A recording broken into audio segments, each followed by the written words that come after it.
Je reprends le temps que vous trouviez, les plus rapides trouvent. Actes des Apôtres, le chapitre 9, le verset 1 à 9. Actes des Apôtres, le chapitre 9, verset 1 à 9. Et que le peuple de Dieu dise Amen. Amen. Merci, chers frères. Aujourd'hui, nous allons étudier rapidement, mais profondément, et puis nous allons continuer de creuser tout au long de la semaine. Nous allons étudier quand Saul rencontra Jésus. Amen. Quand Saul rencontra Jésus.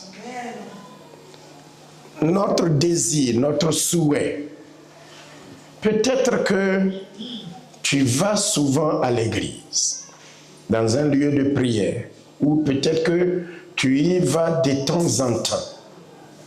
Peut-être que tu es membre de notre communauté ou d'une autre communauté. Ma question ce midi pour toi, et c'est une question à laquelle je voudrais que toi et toi seul, avec Dieu, tu puisses répondre. Est-ce que réellement tu as rencontré Jésus?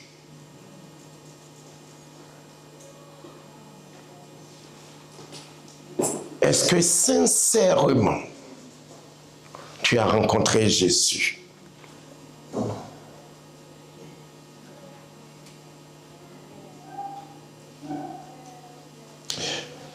Tu répondras à cette question toi seul avec Dieu.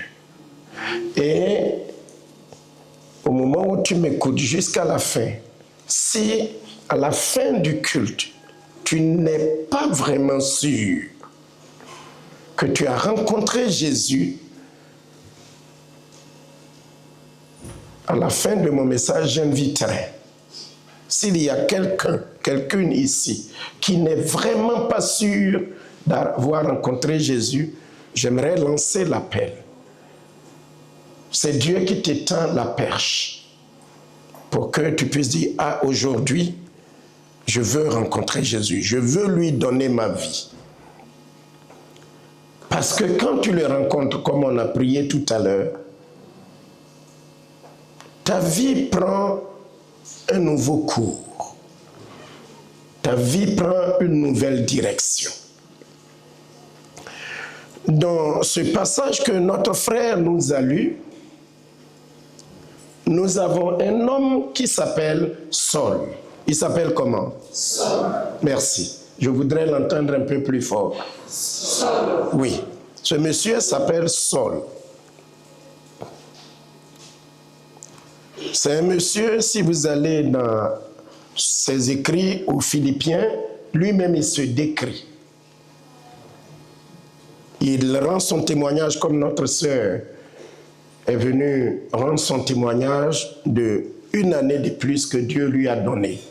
Ce qui s'est passé dans sa vie. Comment elle qui était effacée, comment elle qui n'était rien, Jésus l'a rendue une dame aujourd'hui. Ce Saul était un grand intellectuel, un érudit dans la connaissance de la loi juive. C'était un expert. C'était un homme puissant qui avait une autorité au milieu des Juifs. Et l'apôtre Luc, qui a écrit le livre des Actes, dans le premier verset du chapitre 9, qui nous a été lu, il décrit ce Saul-là comme quelqu'un qui respirait, écoutez-moi bien, parce qu'on est en train d'étudier ensemble, il respirait la menace et le meurtre contre les disciples du Seigneur Jésus. Saul était comment? Qu'est-ce qu'il respirait? Et le meurtre. Qu'est-ce que ça veut dire? Quand on dit que quelqu'un respire, nous tous nous respirons ce midi, n'est-ce pas? Vous respirez, n'est-ce pas? Sinon vous seriez à la morgue.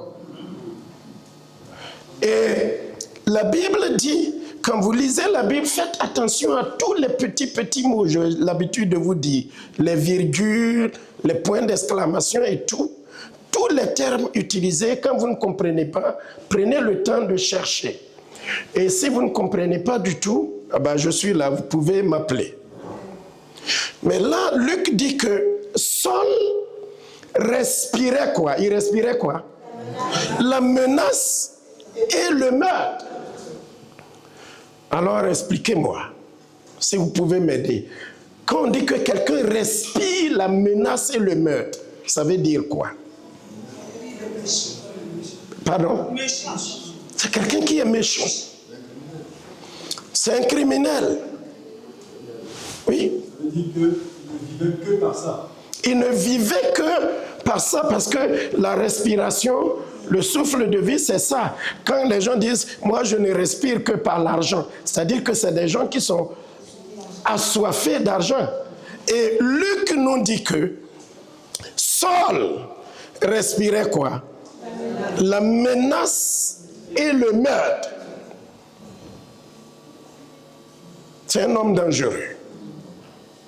C'est un homme mal intentionné. C'est un homme foncièrement mauvais. En fait, Saul était un soldat déterminé. C'est quelqu'un qui a de la détermination. Et sa détermination, c'était contre les disciples du Seigneur Jésus-Christ.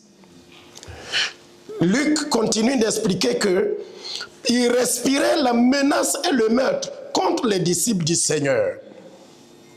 Il se rendit chez le souverain sacrificateur et lui demanda des lettres pour les synagogues de Damas, afin que s'il se trouvait des partisans de la nouvelle doctrine, c'est-à-dire des croyants en Jésus-Christ, hommes ou femmes, il les amena liés à Jérusalem.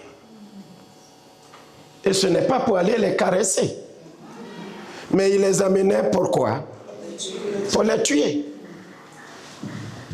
Si nous sommes ici à Neuilly, que nous apprenons que Saul est arrivé dans la ville, toutes les églises vont fermer, tous les magasins vont fermer, les gens auront peur et surtout ceux qui croyaient en Jésus-Christ étaient menacés. Pourquoi? Parce que Saul respirait. Il respirait quoi? La menace et le meurtre. C'est quelqu'un de dangereux. Et il avait un pouvoir, une capacité auprès des autorités pour pouvoir aller faire cela. Voici quelqu'un de dangereux. Il n'aimait pas entendre des gens qui prononcent le nom de Jésus-Christ. Des gens qui adoraient Jésus-Christ. Et il était déterminé. Il était comment? Déterminé à en finir avec eux.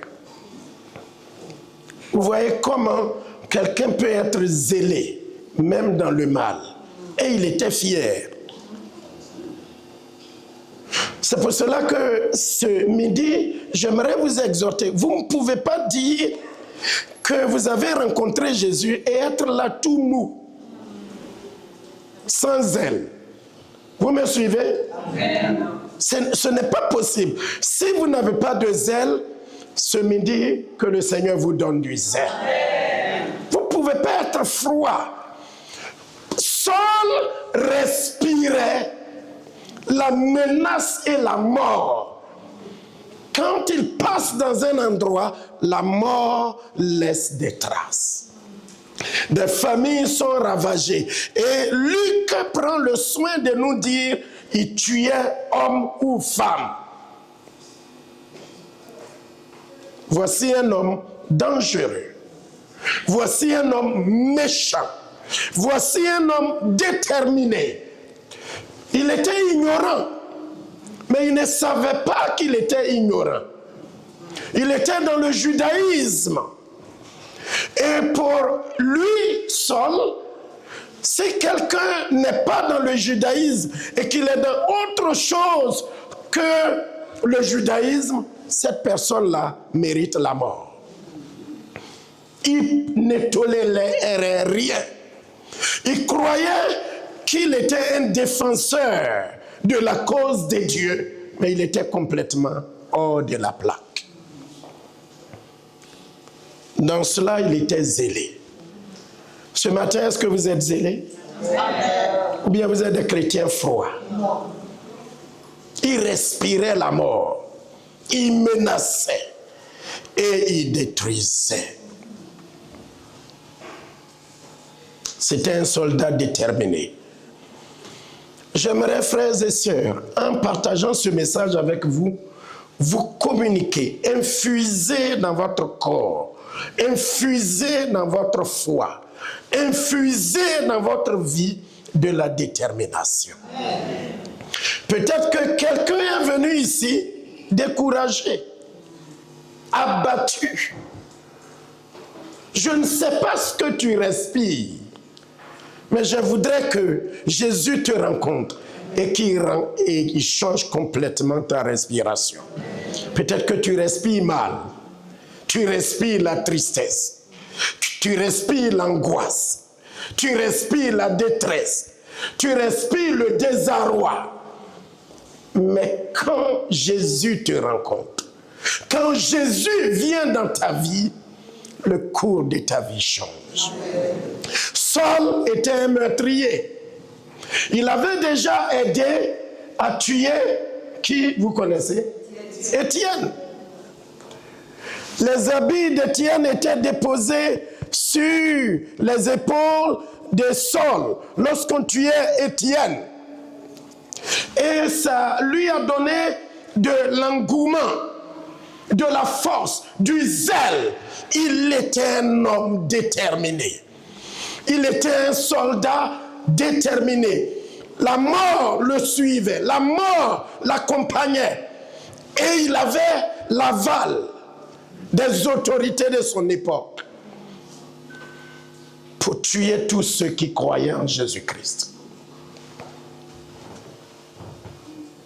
L'Écriture dit qu'un jour, comme il était en chemin et qu'il approcha de Damas, tout à coup, une lumière venant du ciel resplendit autour de lui.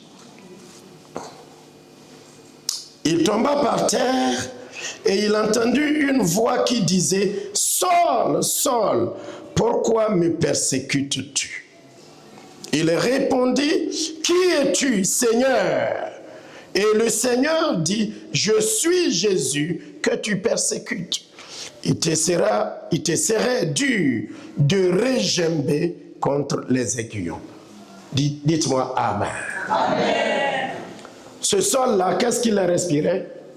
La menace. Merci beaucoup.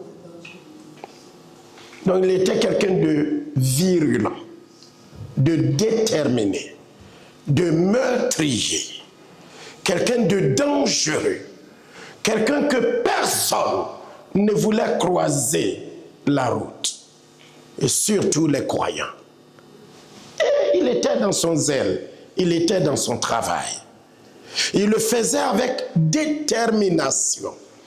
Et un jour, il a obtenu la permission, sa lettre de mission en poche. Il allait à Damas. Il était sur son cheval, ses soldats autour de lui, à gauche et à droite de lui, et il se conduisait en pleine journée à Damas. La Bible dit tout à coup. Quelqu'un peut me dire tout à coup? Tout à coup. Un peu plus fort que ça. Tout à coup. Alors il y a quelque chose que vous n'avez pas remarqué, mais que j'aimerais vous faire remarquer.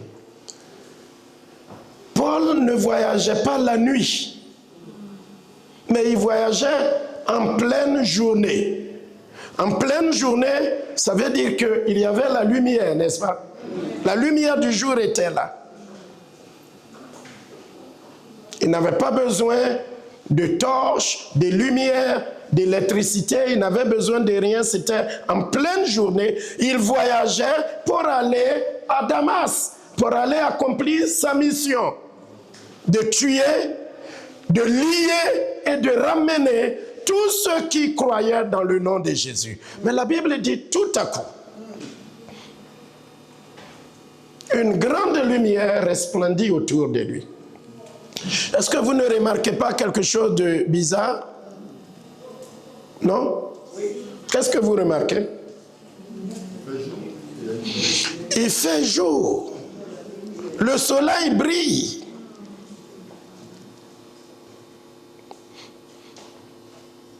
Et une lumière. C'est Luc qui écrit ça. Ça, vous êtes passé par là plusieurs fois, mais vous n'avez pas remarqué.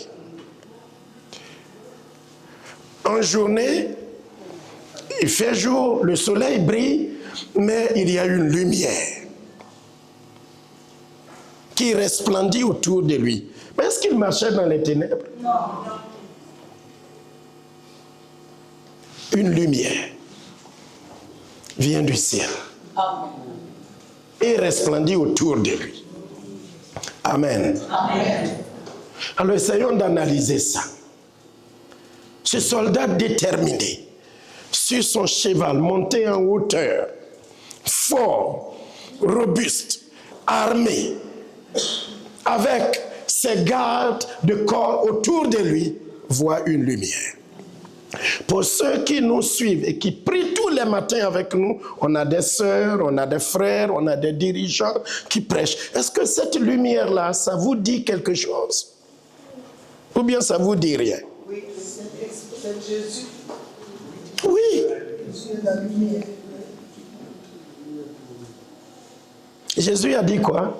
Je suis la lumière du monde. Si quelqu'un me suit, Jean 8, verset 12, n'est-ce pas? Jésus dit, je suis la lumière du monde. Si quelqu'un me suit, il ne marchera pas dans les ténèbres, mais il aura la lumière de la vie. Ce midi, je veux déclarer à quelqu'un que quand Jésus te rencontre, il y a une lumière, il est la lumière. Jésus est la lumière de ce monde. Saul plutôt, marchait dans la lumière naturelle.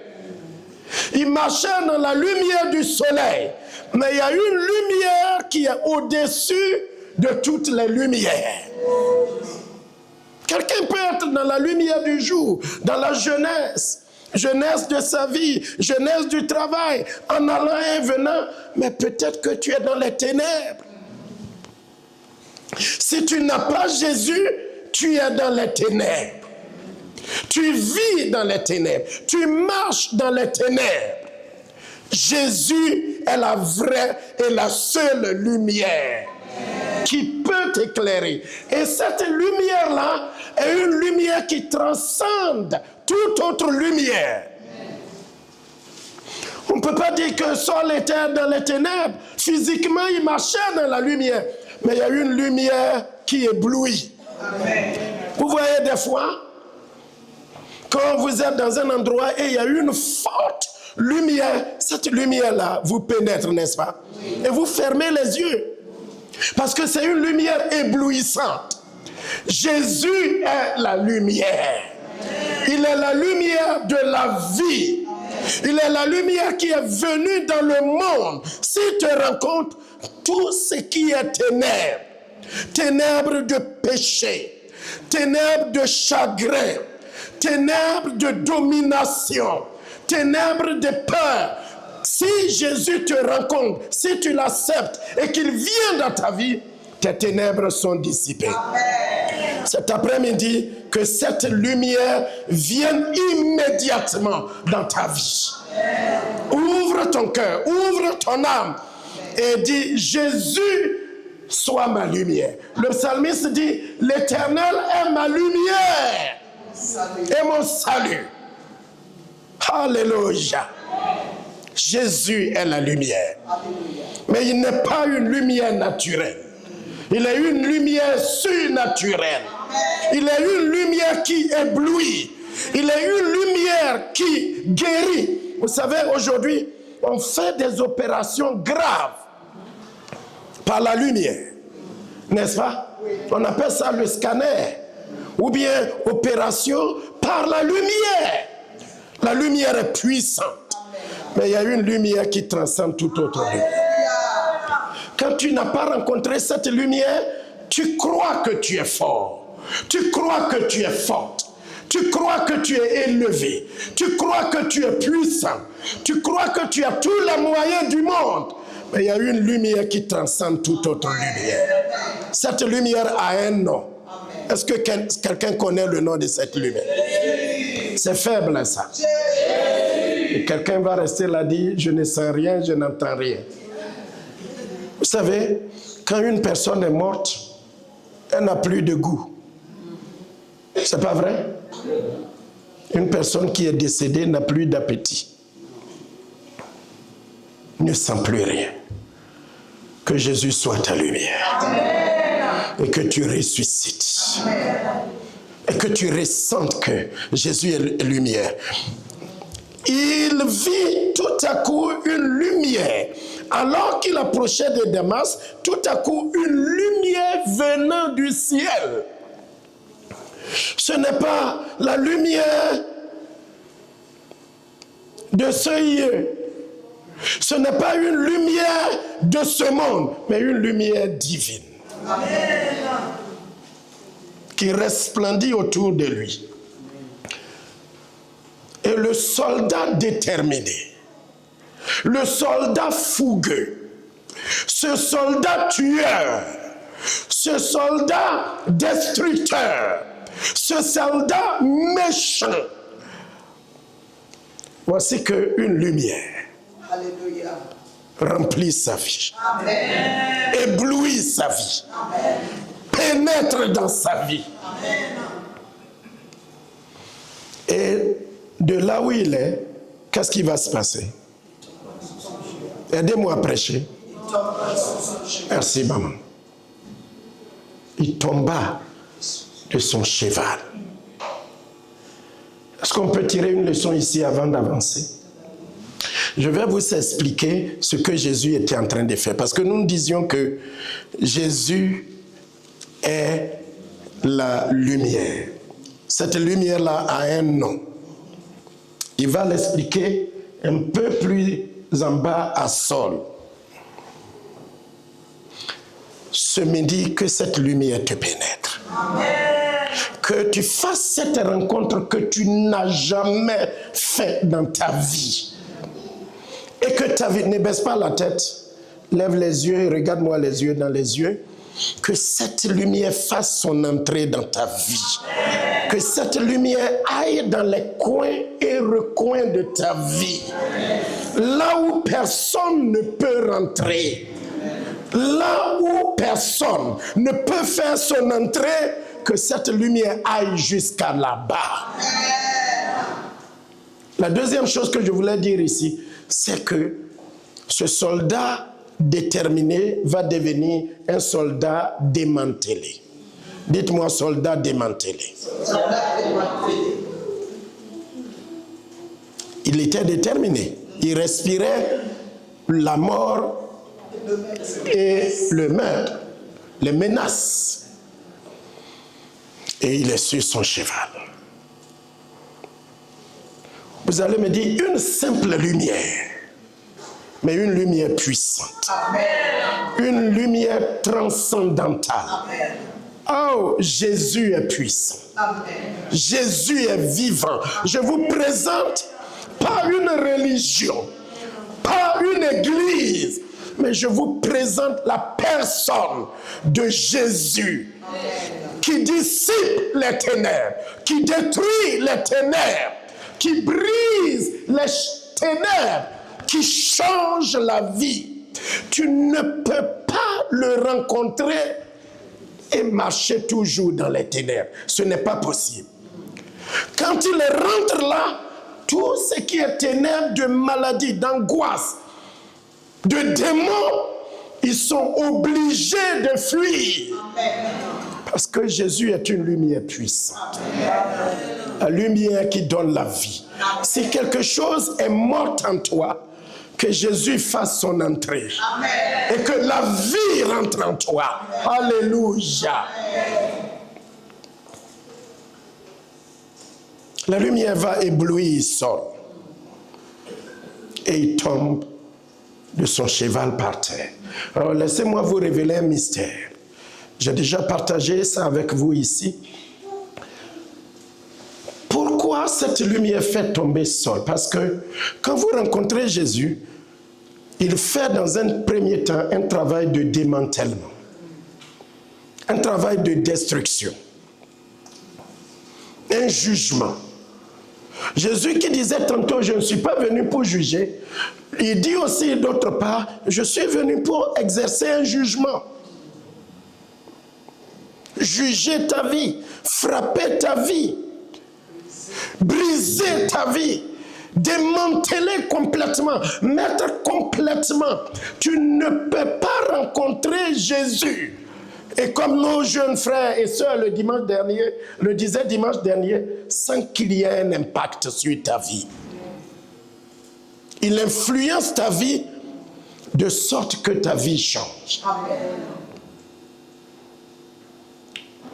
Je vous explique, le nom Saul, dans son étymologie, c'est un nom qui signifie quelque chose qui est tellement grand qu'on ne peut même pas acheter à prix d'argent. Saul veut dire quelque chose qui est tellement grand, tellement cher, qu'aucune somme d'argent ne peut acheter. C'est ce que son nom signifie. Il est monté sur un cheval, c'est un signe de hauteur et de grandeur. Quand il rencontre Jésus, Jésus le terrasse. Et ce que j'ai trouvé, c'est que Jésus est en train de lui dire, je suis plus grand que toi. Je suis le seul, comme tu t'appelles Saul, et que tu te crois grand, que tu te crois fort, je vais te faire mordre la poussière.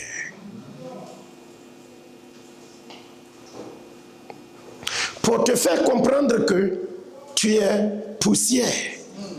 C'est de la poussière que tu as été tiré, que tu as été créé. Alors que le Seigneur ouvre les yeux de quelqu'un et que notre orgueil tombe cet après-midi. Que quelqu'un comprenne au travers de ce message-là que nous ne sommes que poussière.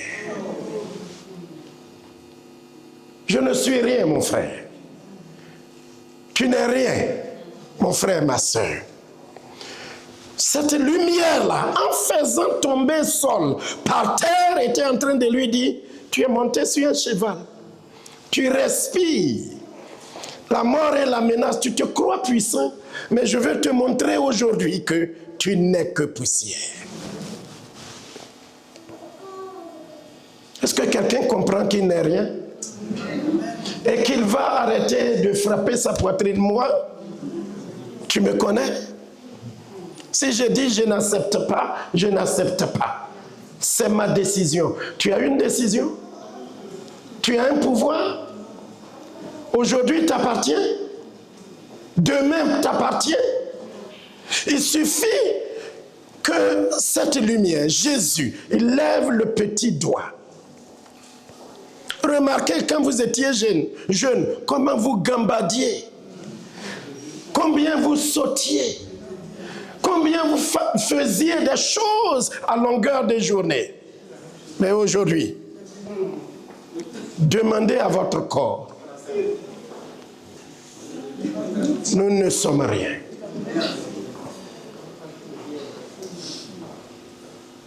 Oh. Cette lumière était en train de dire à Saul, voici ta place. Tu n'es que poussière. Tu n'es que terre. Tu n'es que humus. Aujourd'hui, je mets fin à ton orgueil. Je mets fin à cette respiration morbide que tu as. Car Dieu fait grâce aux humbles et il résiste aux orgueilleux. Il va le terrasser.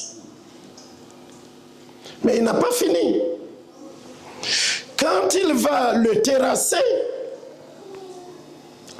cette lumière la parle. Saul est là couché par terre et il entend une voix qui lui dit: Saul, Saul, pourquoi me persécutes-tu? Pourtant il n'y avait personne. Mais cette lumière-là est vivante. Amen. Jésus est une lumière vivante. Amen. Jésus est une personne réelle. Amen. Jésus est vivant. Amen. Est-ce que l'Assemblée peut dire Jésus est vivant? Alléluia. Amen. Il est puissant. Qu'il brise l'orgueil, la vanité dans ma vie, dans ta vie, et que nous revenions à la terre. Amen. Et il appelle Saul par son nom. C'est à vous qui étudiez, qui priez tous les matins avec nous, vous savez. Lui, il n'a pas besoin de rentrer dans un fichier. Il connaît votre fichier. La fois dernière, on a vu que quand il arrivait sous le sycomore où Zachée était perché, sur ce sycomore-là, il s'est arrêté net. Et il dit à Zachée: Zachée, dépêche-toi, hâte-toi de descendre, car aujourd'hui, je veux habiter dans ta maison. Et Zachée dit: comment me connaît-il? On ne s'est jamais rencontré. C'est notre première rencontre. Je veux te dire qu'il te connaît. Il connaît ton nom et prénom. Il connaît les parties intimes de ton corps et de ton âme. Et il appelait Saul par son nom. Il t'appelle aujourd'hui. Jésus t'appelle aujourd'hui par ton nom. Il connaît tes pensées. Il connaît tes projets. Il connaît ton lendemain. Il connaît ton avenir. Ta vie se trouve entre ses mains. Alléluia. Amen. Peuple de Dieu, alléluia. Amen. Quelqu'un veut me dire: Dieu me connaît. Jésus me connaît. Saul, Saul, pourquoi me persécutes-tu? Pourquoi respires-tu la mort contre moi? Et voici Saul qui est démantelé, démembré, paralysé. Lui le grand, lui le fort, lui l'élevé, lui le puissant. Il se croyait. Et voici qu'il a mordu la poussière. Et il est là maintenant. Alors que Jésus te rencontre. Amen. Mais une vraie rencontre. Une rencontre qui va changer tes perspectives, qui va te faire voir que tu n'es que poussière. Amen. Qui va te faire voir que tu n'es rien et tu n'as rien. Tu dépends de lui. Amen. Amen. Ta vie dépend de lui. Amen. Ton lendemain dépend de lui. Amen. Il a le pouvoir de te faire mourir. Il a le pouvoir de te faire vivre. Il a le pouvoir sur ta vie. Amen. Il est le Seigneur. Amen. Que Jésus parle à quelqu'un cet après-midi. Il appelle par son nom. Je suis sûr que Paul est devenu comme la neige qui est en train de fondre au soleil. Il se demande: mais comment moi seul, j'ai pas bu, j'ai pas fumé quelque chose. En pleine journée, une lumière me fait tomber et cette lumière m'appelle par mon nom. Je n'ai pas fini de vous révéler des mystères. Il est en train de le tutoyer. Oh, personne sur terre ne l'a jamais tutoyé. Il lui dit: Saul, Saul, pourquoi me persécutes-tu? Vous êtes là ou bien vous n'êtes pas là? Saul, Saul, pourquoi me persécutes-tu? Quand vous rencontrez quelqu'un que vous ne connaissez pas, pour la première fois, qu'est-ce que vous faites? Eh bien oui. Mais là, il le tutoie. Qu'est-ce que ça veut dire? Aidez-moi. Parlez un peu plus fort. Oui, il le connaissait. Et puis, c'est lui-là qui s'adresse. Il est plus fort que lui. Pourquoi tu me persécutes? Pourquoi tu respires la mort contre moi? Pourquoi tu es tellement un énervé? Vous savez, dans la vie, il y a des gens qui sont des éternels énervés. Parce qu'ils n'ont pas rencontré Jésus. Il n'y a pas de sourire, il n'y a pas de joie, il n'y a pas de paix. Un seul petit mot, vroom, on dirait des lions. Quand tu rencontres Jésus, tu deviens doux. Qu'il puisse te tutoyer aujourd'hui. Que tu puisses reprendre ta place. Pourquoi tu me fatigues Saul? Pourquoi tu me persécutes Saul? Pourquoi Saul, tu es énervé contre moi? Qu'est-ce que je t'ai fait? Il se demande, mais voici ce qu'il va dire qui est encore étrange. Il est tombé de son cheval, il est là par terre, et une voix qui est en train de le tutoyer. Il répondit, qui es-tu, Seigneur? Ça encore, c'est une question bizarre. Vous comprenez? Qui es-tu? Seigneur.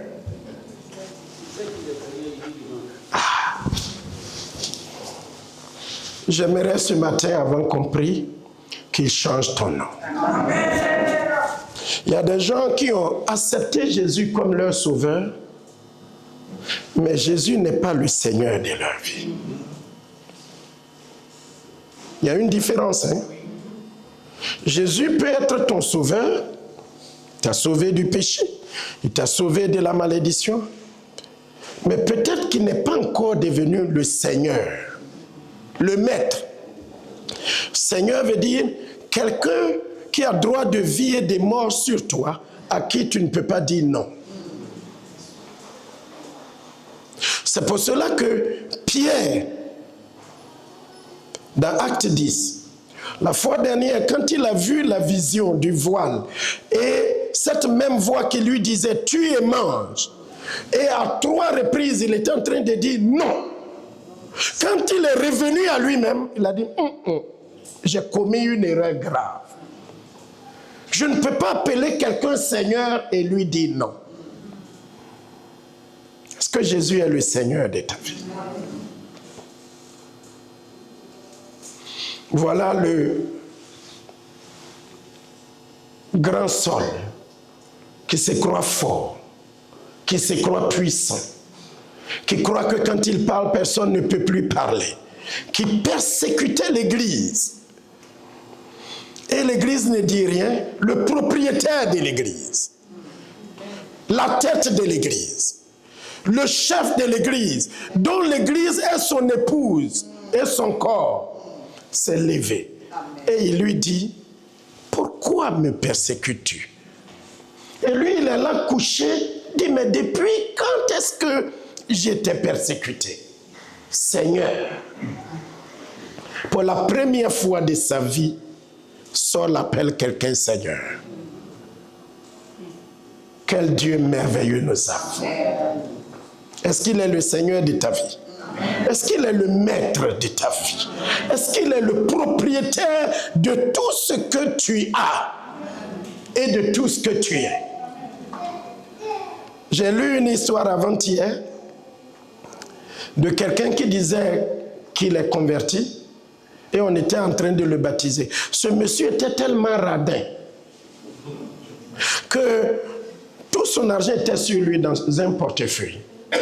Et l'autre était caché quelque part. Même quand il allait au baptême d'eau, son portefeuille était dans sa poche. Et quand on le baptisait, dès qu'on l'a trempé dans l'eau, il a sorti son portefeuille comme ça. Et il a trempé, il a soulevé son portefeuille dans les... Quand je lisais l'histoire, j'ai rigolé. Je dis, ah, ce monsieur-là, il est converti sauf son portefeuille. C'est Ananias et Saphira. Alléluia. Amen. Oh, que Jésus te rencontre et que tu sois le Seigneur, qu'il soit le Seigneur de ta vie. Amen.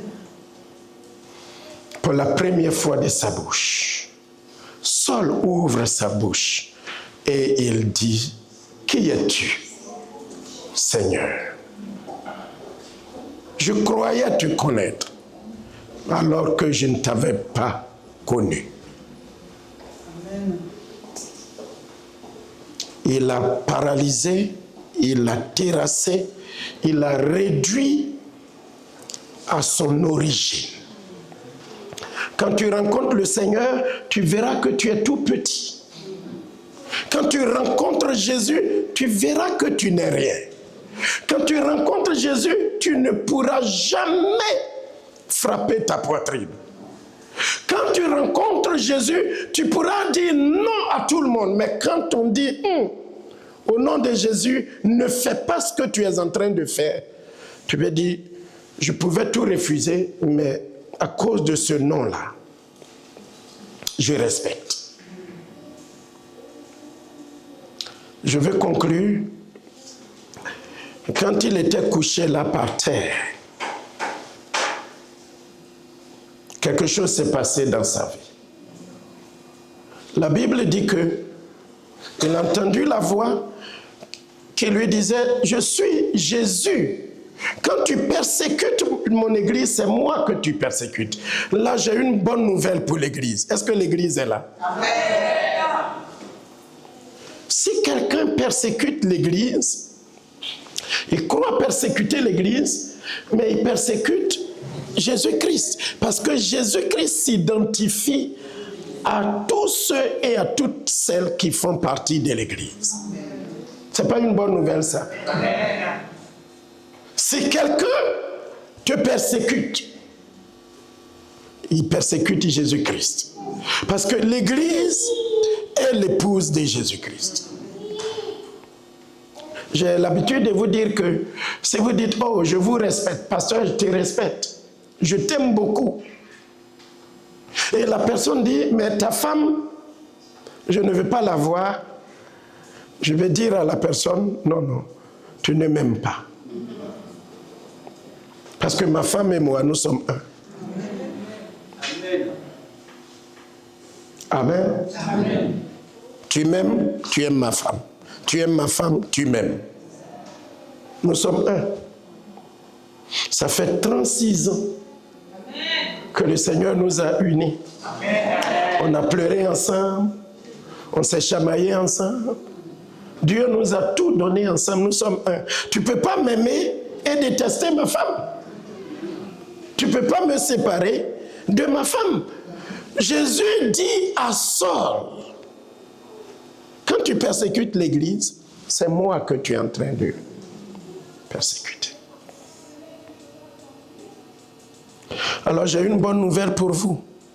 Vous pouvez tranquilliser votre cœur. Parce que les yeux de votre mari sont sur vous. Amen.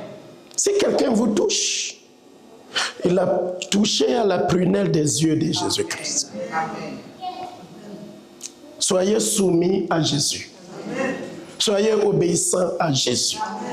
Amen. Marchez avec lui. Amen. Et il veille sur vous matin, midi, soir. Tout le monde peut vous abandonner, mais lui ne vous abandonnera jamais. Je vais finir parce que les jeunes, ils vont arriver tout à l'heure. Mon conseiller me dit, mais papa, tu parles trop longtemps. Mais quand il est couché là, il y a une autre chose qui s'est passée dans sa vie. Il est devenu aveugle. La lumière qui a pénétré ses yeux l'ont rendu aveugle. Oui. C'est une lumière puissante. C'est une lumière forte. C'est une lumière qui détruit sans détruire. La lumière l'a rendu aveugle. Là, vous allez chercher à dire, mais pasteur, qu'est-ce que tu cherches à nous dire? Hier, en étude biblique, on a vu ça. L'étude biblique d'hier était trop intéressante. Commencez à vous inscrire et venez nombreux. Parce qu'il y a des choses extraordinaires qui se passent. Vous savez, quand vous rencontrez Jésus, vous devenez aveugle vis-à-vis du monde.